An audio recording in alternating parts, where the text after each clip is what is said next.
Okay, so basically today we're gonna be doing an introduction to the course A230A, and we're gonna start, as I mentioned to you before, that we're gonna start with the Renaissance, okay? And so in order to start with the Renaissance, you have to know the definition of Renaissance.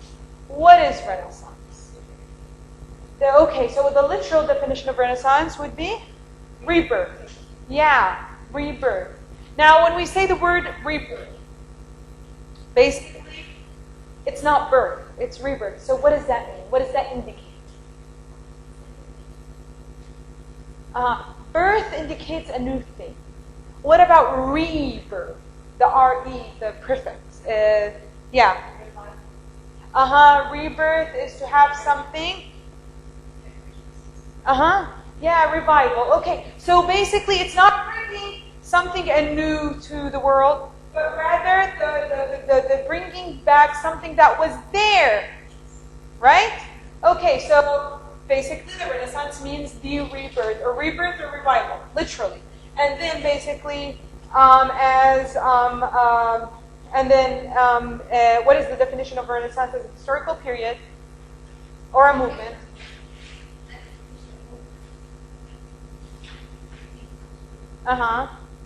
Okay, yeah.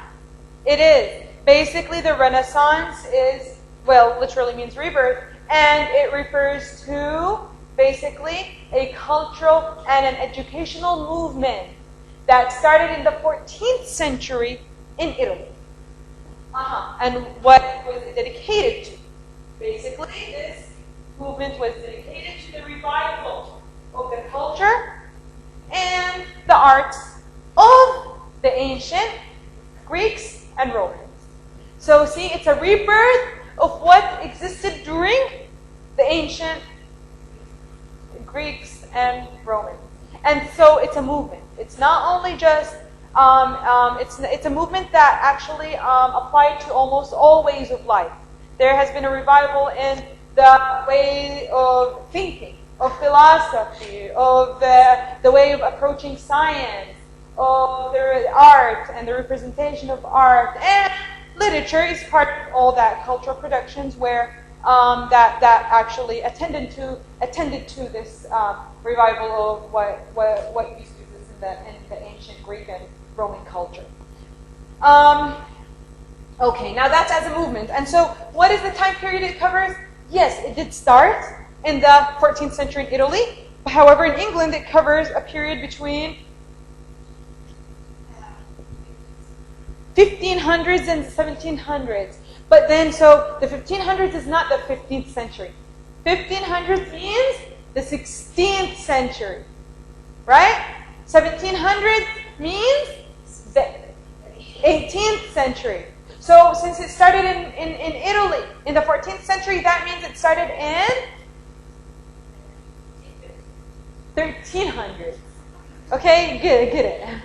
So it started in basically Italy about 100 years before it started in England, or in even also the other North countries in Europe. Some literary historians also refer to this time period. Okay, we agree it's a movement and it's a time period. Now, some literary historians refer to this time period also as early modern. And why is that?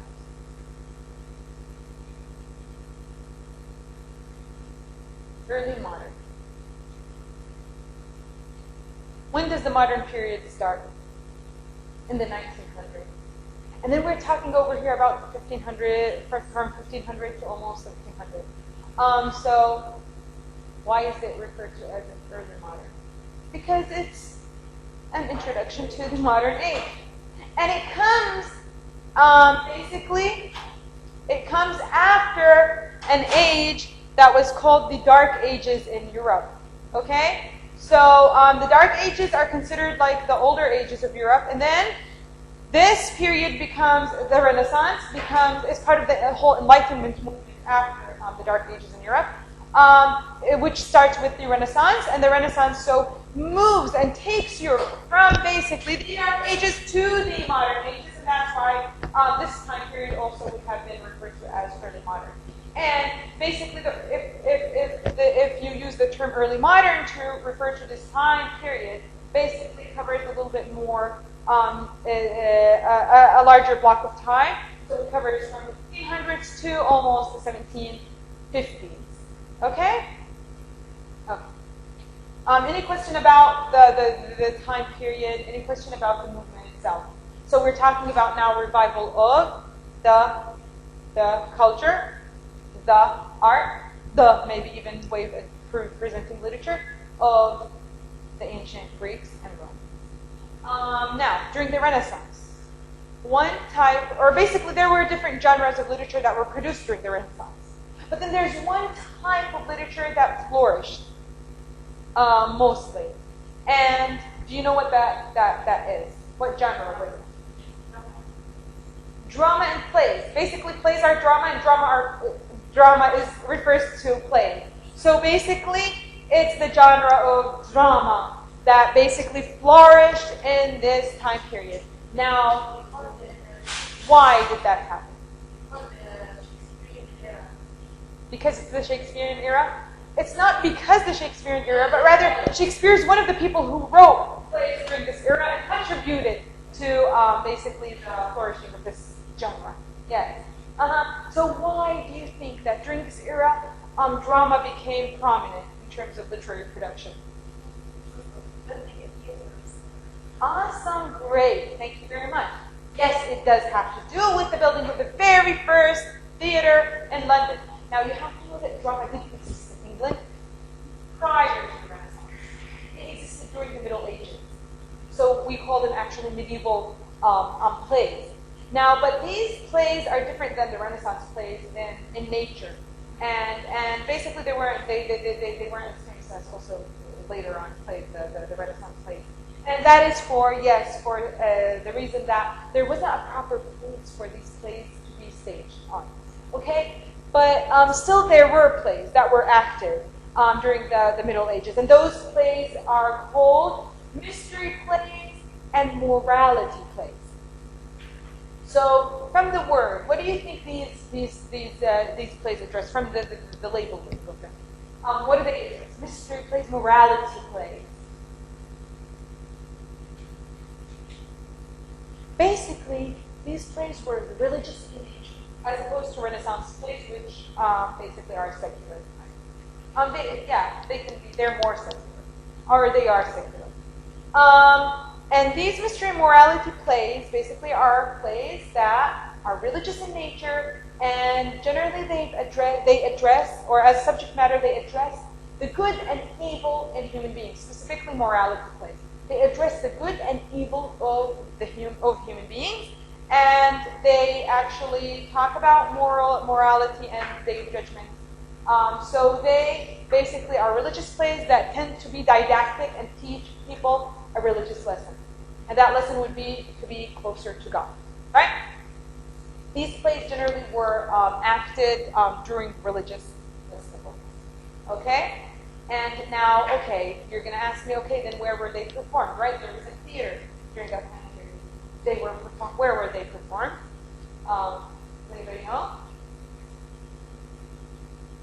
They were basically performed in wagons. You know what a wagon is, right? So they were performed in wagons that would go from town to town, and during religious festivals, or they would be performed actually in like university halls or halls in aristocratic people's houses. You know, because basically the main consumers of like these plays were basically the aristocracy, and also the common people. But it was a means of entertainment for the aristocracy, so they would offer their halls at home to have these staged. So yeah, during the Renaissance, drama flourished, and not only the religious time, but rather the plays became more secular in nature. And yes, it flourished due to the reason that there became a proper place for these plays to be performed. And so what is the very first theater that was built in in London during that time period?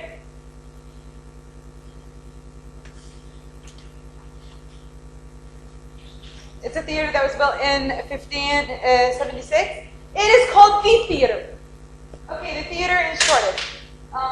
Yeah, so this theater actually was the very first theater, proper built theater, where plays were performed in. And then later on, they were replaced by 3 major theaters in London. And those are the Rose, the Globe, and the Swan. Yes. And now the Globe. Do you guys know what the Globe is? Have you ever heard of the Globe? Only in the book here?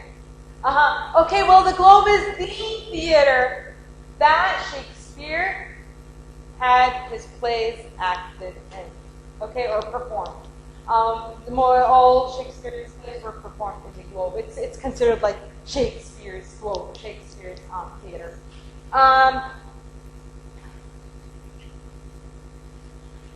Now, these theaters were built in London, right?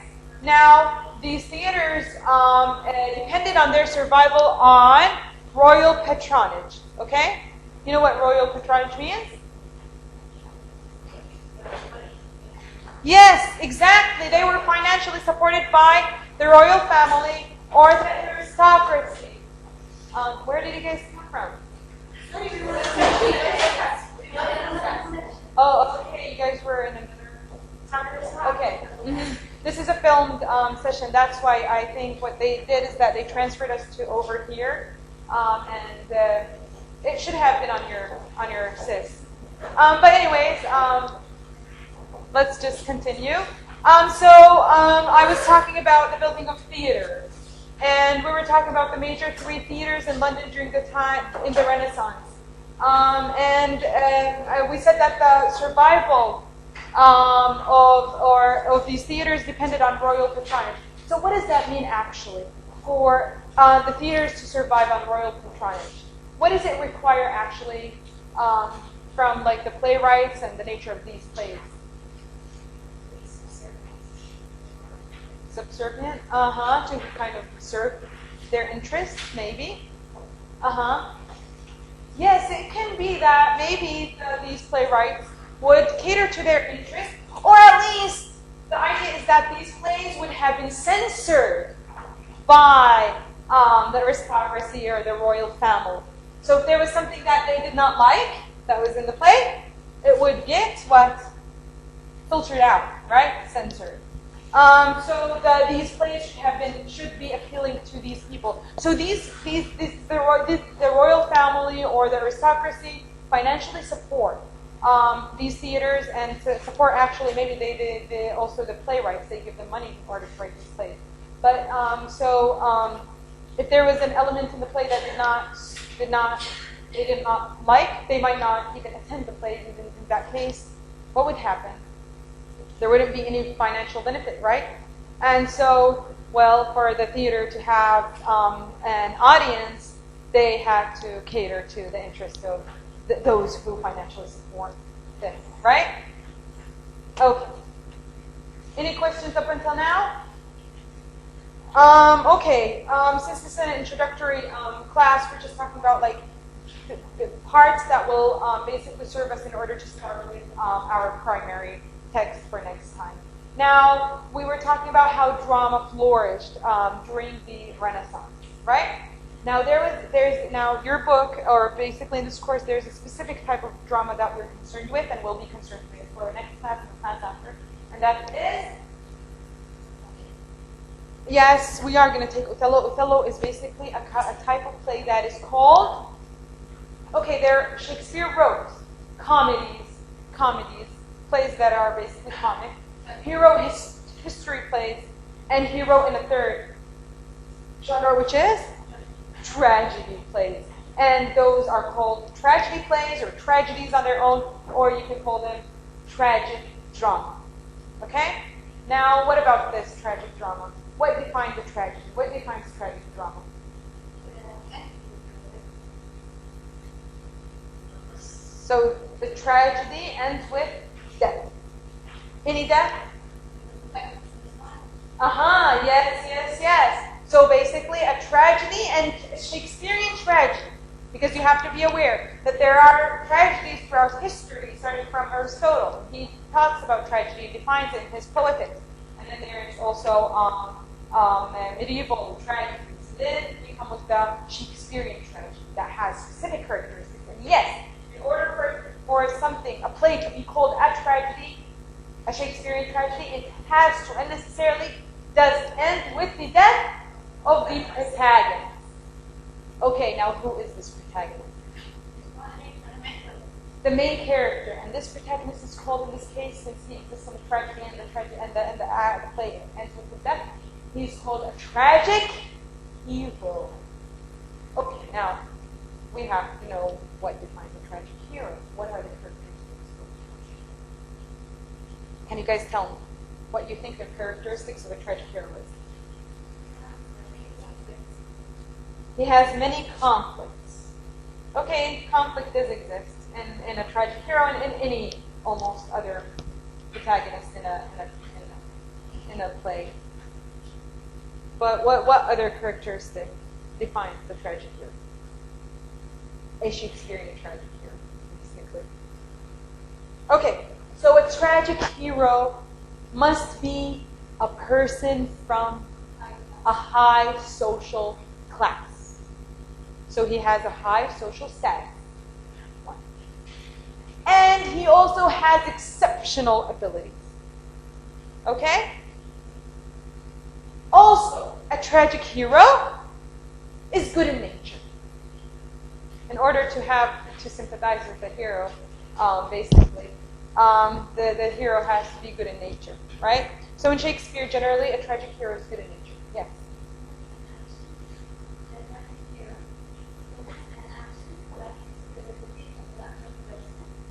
Defeat of another person?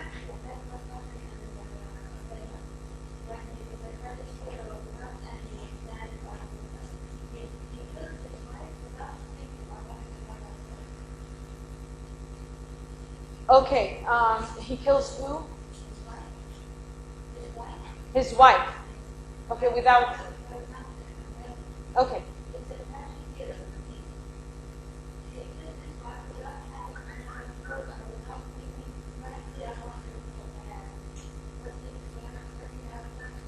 Okay, I understand what you're saying. Basically, we'll be discussing Othello specifically next week, week 2 and week 3. But yeah, you're saying that Othello killed his wife without a specific reason for that? No, we'll talk about Othello specifically, but that's not true. And you called Othello a king. Othello is not a king. He's a general in the army. But a tragic hero, as I said, he's good in nature, but yes, he does commit a mistake. And that mistake has to do with an inner weakness in his character. Okay? And in tragedies, we call that inner weakness a tragic flaw. An inner weakness that actually triggers misjudgment and accordingly misaction. And so this tragic hero starts a series of misjudgments which causes him to suffer. Okay? And in Shakespeare, a tragic hero is a man. You have to know this in Shakespeare. And so he suffers, and finally, he does realize his mistake. And he might repent for it. However, does it save him from death? You said yes? No, it would defeat the purpose of what a tragedy is. It does not. His death is imminent. He will die. Okay? So the tragic hero has to, and necessarily will die. And that's what defines a Shakespearean tragedy. Got it? Okay, so keep in mind what a tragedy is, what a tragic hero is, what a tragic flaw is. And that all together will help you understand what a Shakespearean, and know what a Shakespearean tragedy is. And you have to know that basically, Shakespearean tragedies basically have almost that same characteristics in all his tragedies for the tragic hero.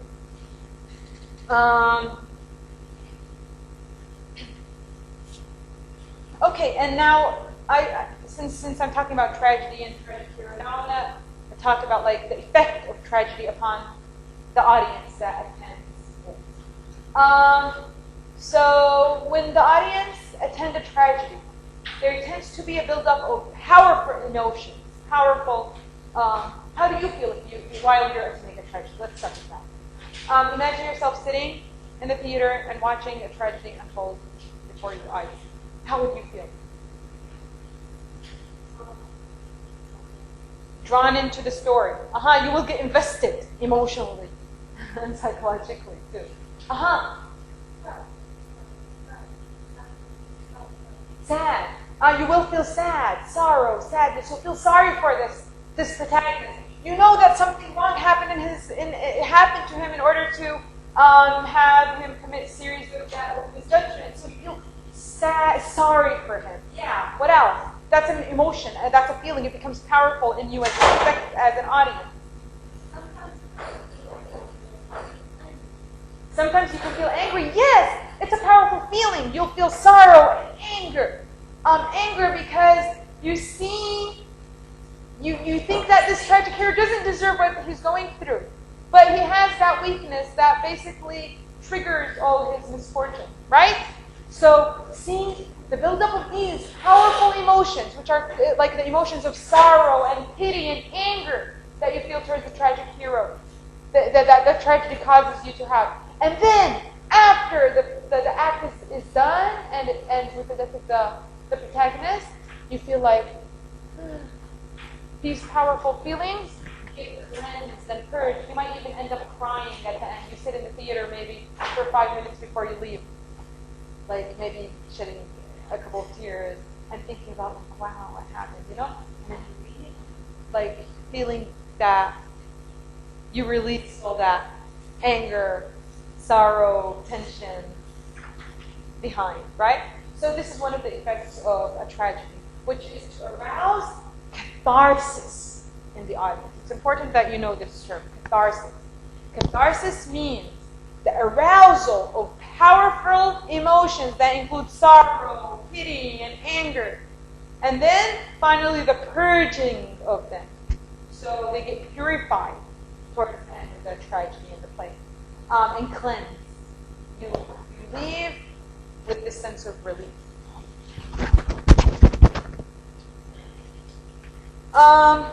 Okay, what else should you know as an introduction to next class?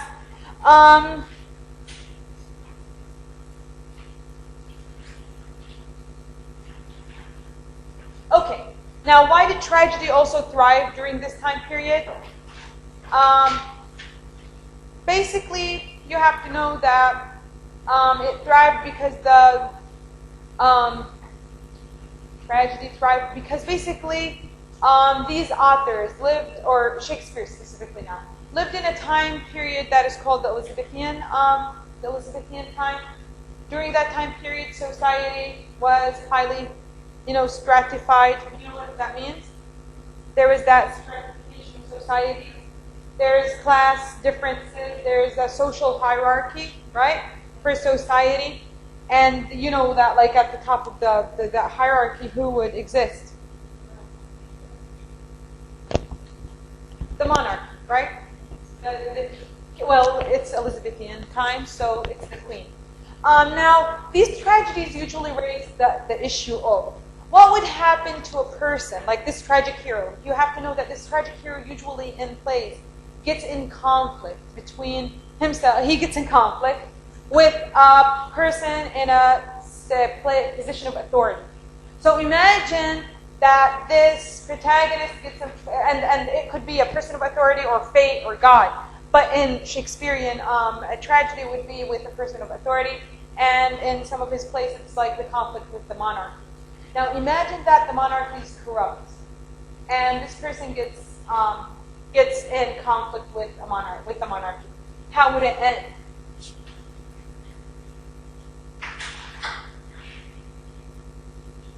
It would end tragically, and that's why tragedy also was prominent during this time period. Okay. Also, since we're talking about tragedy, you should know this type of tragedy, which is called domestic tragedy. It's like a subgenre. What is domestic tragedy, and why is our book introducing you to this concept? You know what domestic means? Domestic means household, something that has to do with familial affairs. Yeah. Basically, the tragedy that we'll be looking at is the tragedy of Othello, and it's concerned with marriage, and a marriage that kind of falls apart because of an internal weakness in the tragic hero.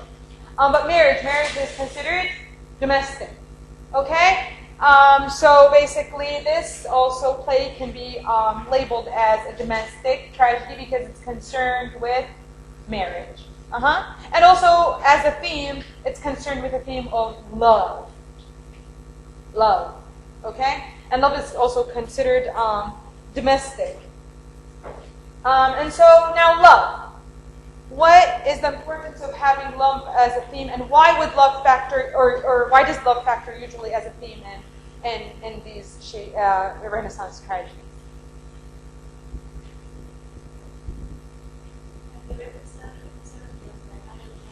Marriage, like love and marriage. Yes, okay, love and marriage both. Why do they figure in these tragedies? Because of the definition of what love ought to be and what marriage ought to be during the Elizabethan time. Now, you have to know that basically the way the Elizabethans perceived marriage, they perceived it generally as maybe a social, an economic interaction, like a business interaction, or a political interaction. There are reasons that marriage happens because of alliances between families. They want to achieve alliance with another family. Now, as I told you guys, we're talking about a highly stratified society where it's important, at least this society actually wants to keep the social structure as it is and keep it stabilized. So since they look at marriage as an economic transaction, or as a political transaction, or as an alliance with another rich or powerful family. So what happens to love? What's love? What happens to love over here? So marriage happens in the society, or the society perceives it as anything and could happen for any reason other than almost love. So what happens when individuals fall in love? The tragedy takes place. There's going to be a conflict between what society sees as a reason for marriage and what the individuals want. And that's why this conflict is addressed in a lot of the tragedies and, the drama of the time, the place that we're producing the time. Okay, what else do I want to touch on for today's class?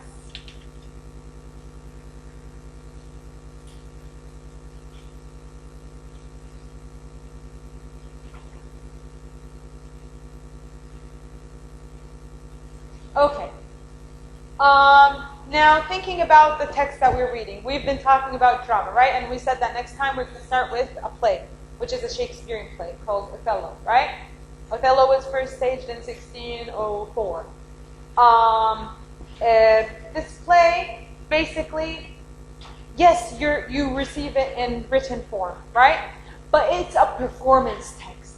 Do you know what a performance text is? What is a performance text? What is a performance?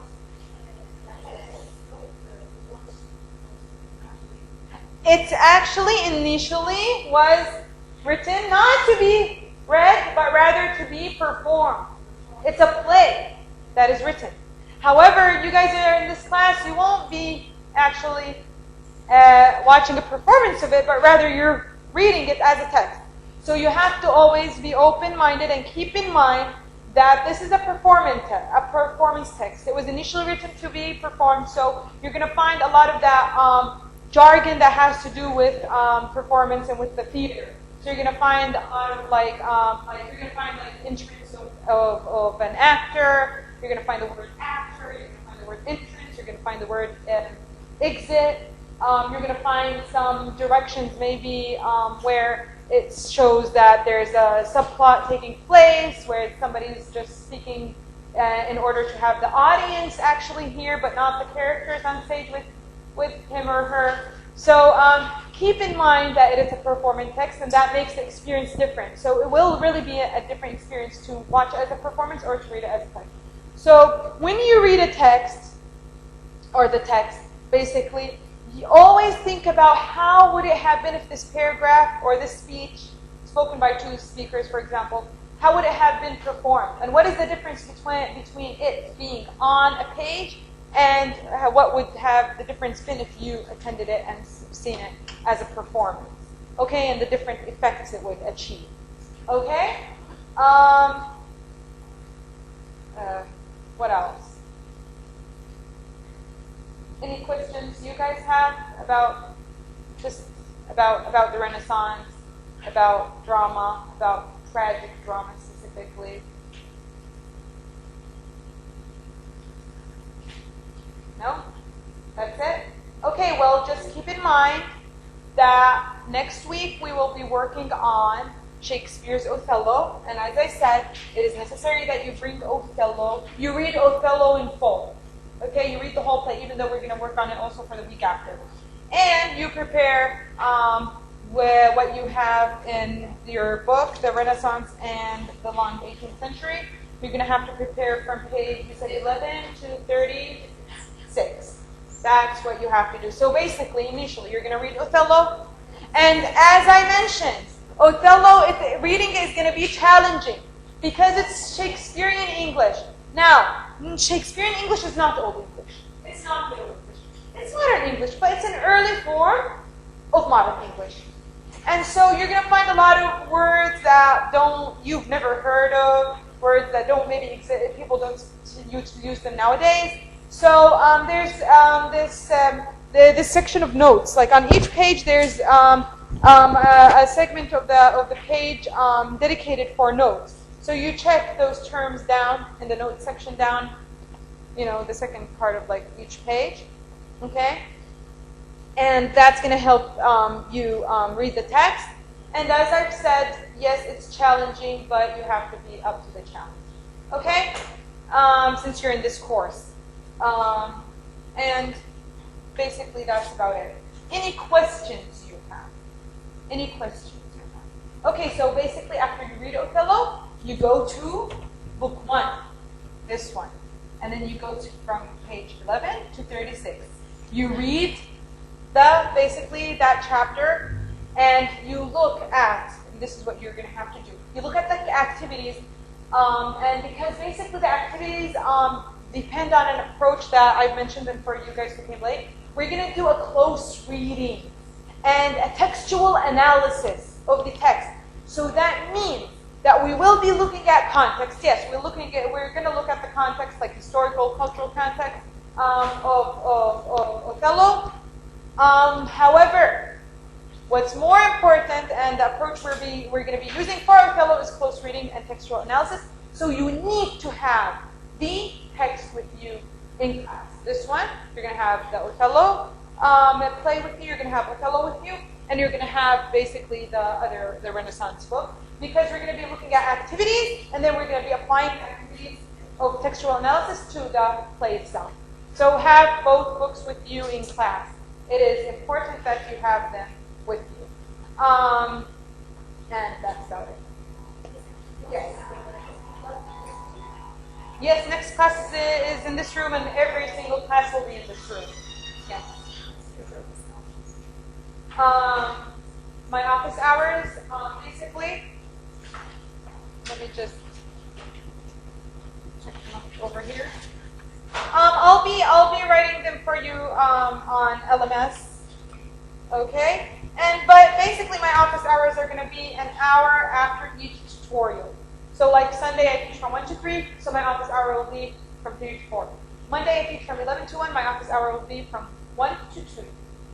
Tuesday, I teach from 3 to 5, so my office hour will be from 5 to 6. And Wednesday, my last class is from 1 to 3, so my office hour will be, like right now, almost from 3 to 4. Okay?